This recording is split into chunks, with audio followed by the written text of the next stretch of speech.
இன்று கண்ட அவமானம் வென்று தரும் வெகுமானம். வானமே தாழலாம், தாழ்வதில்லை தன்மானம். மேடு பள்ளம் இல்லாமல் வாழ்வில் என்ன சந்தோஷம். பாறைகள் நீங்கினால் ஓடைக்கில்லை சங்கீதம். பொய்மையும் வஞ்சமும் உனது பூர்வீகமே.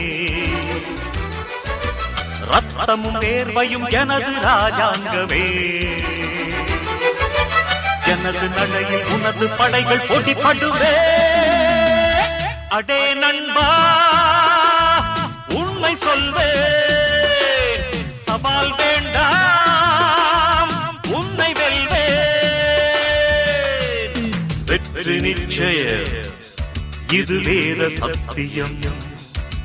கொள்கை வெல்வதே நான் கொண்ட லட்சியம்.